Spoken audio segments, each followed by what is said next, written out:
గ్రూపులు అనేటువంటి ఎటువంటి సమస్య అనేది లేదు.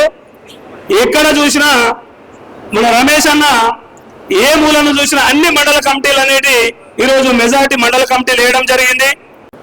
మెయిన్ సమస్య ఏంటంటే సంఘం ఏదైనా కావచ్చు, సమస్య మాత్రము ఇప్పుడు మనం డిస్కస్ చేస్తున్నటువంటి సమస్యలే ఉన్నాయి.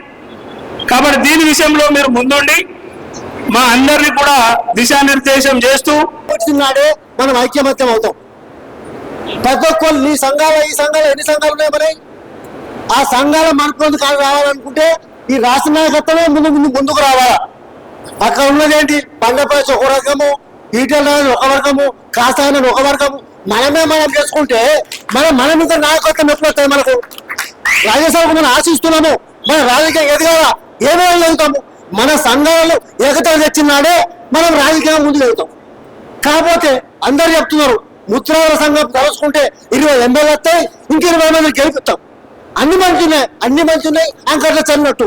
మన నాయకత్వం కోసం నేను నీ పెద్దల కోసం కాదు, నువ్వు జాతీయ సేవ చేయాలంటే ముందు కాపాడి ప్రతి ఏదున్నా ఏ ఊళ్ళో ఉన్నా ఎక్కడ ఉన్నా జిల్లా నుంచి రాష్ట్రం వరకు అన్ని సంఘాలు ఒకటైనాడే మనం రాజ్యాధికారం వస్తుంది, మన రిజర్వేషన్ అవసరం లేదు. ఎవరైనా శాసించు మనం రావాలా అన్న గుర్తు చేసిండు.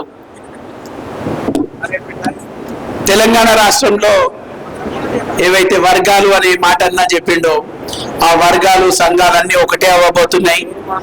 ఈ సభ ద్వారా మీకు తెలియజేస్తున్నా నా బాధ్యత నేను తీసుకుంటున్నా. కాసాని జ్ఞానేశ్వర్ ముదిరాజ్ గారు, బండా ప్రకాష్ ముదిరాజ్ గారు, ఈటల రాజేందర్ ముదిరాజ్ గారు, అలాగే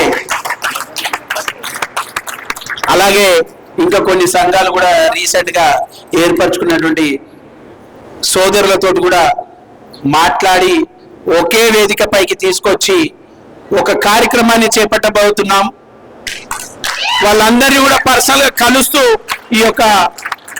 ఈ వేదిక ద్వారా మీకు తెలియజేస్తున్నాం ఏంటంటే ఆదిలాబాద్ నుంచి అలంపూర్ వరకు ఈ జై ముదిరాజ్ మీడియా సాక్షిగా చెప్తున్నాం. తెలంగాణ చరిత్రలో ముదిరాజ్ సంఘాలు ఒకే వేదికపైకి ఒకే ఆలోచనలోకి రావడం తెలంగాణ ముదిరాజులకు శుభపరిణామం. డిసెంబర్ 1న జరగబోయే జై ముదిరాజ్ ఉద్యమానికి ముదిరాజ్ నాయకుల పిలుపు.